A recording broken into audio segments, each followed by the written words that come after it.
Okay, so you're at university and you're writing. Have you ever gotten that feeling that there's this unspoken code, like a secret handshake for academic writing that nobody ever really teaches you? Well, you're not wrong. And today, we're going to crack a huge piece of that code. And believe it or not, it all comes down to the verbs you use. I bet this sounds familiar. You pour hours into an essay, you hit save, and then that little voice creeps in, right? Does this actually sound, academic enough? It is such a common anxiety for students. But don't worry, we're going to pull back the curtain on this whole thing. So let's look at what I like to call the tone gap. It's pretty stark when you see it side by side.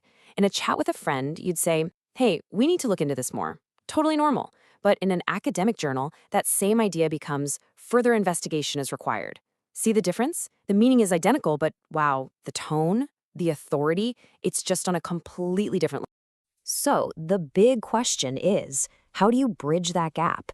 Well, it's all about the verbs. We're going to unpack the difference between casual and formal verbs.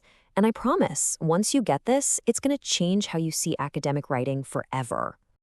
All right, first up, let's talk about phrasal verbs. You use these all the time, even if you don't know the name. They're just these little multi-word combinations, right? A main verb plus a little word like up, in, or out.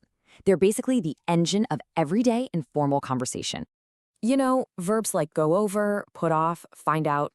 We use them without even thinking, and they're great. They're super flexible, which is perfect for a casual chat. But, and this is a big but, in academic writing, that flexibility can actually be a drawback. They can sound a little, vague. They just don't have that sharp, precise edge that your professors are really looking for. So, what's the secret weapon here? It's something called a Latinate verb.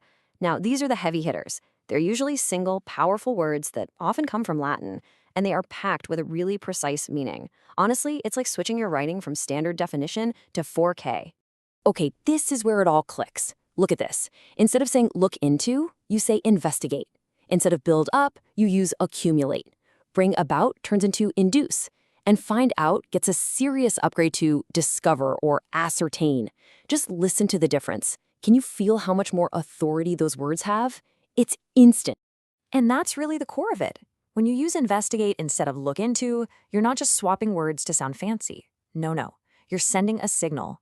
You're telling your professor, hey, I get it. I understand the formal code of academic conversation. It shows you belong.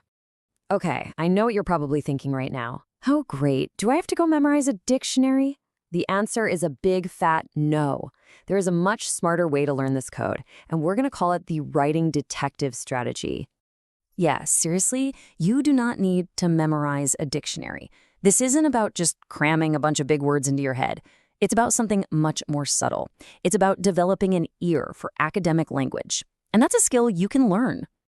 So here's how the method works. It's called academic mirroring, and it's just 3 simple steps. Step 1, observe. When you're doing your assigned reading, just start noticing the verbs these expert authors are using. Step 2, identify. Keep a little list somewhere, a notebook, a file on your computer, of these awesome, powerful Latinate verbs you find. And step 3, implement. You basically mirror what you see.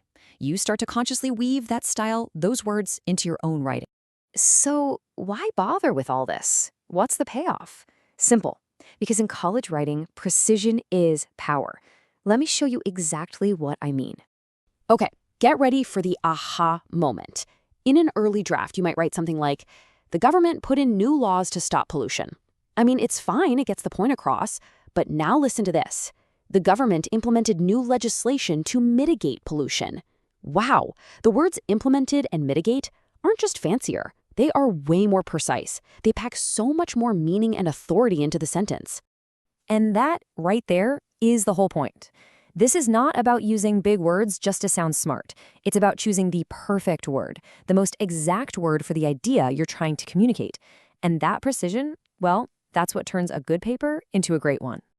All right, so you've got the key to the code and you've got the detective strategy. Now it's time to actually put it to work. Let's talk about your next steps. So here's your mission, should you choose to accept it. Starting with the very next article or book chapter you have to read, I want you to become a verb detective. Really pay attention to the verbs the author uses. When you find one of those strong, formal Latinate verbs, just jot it down. Add it to your list.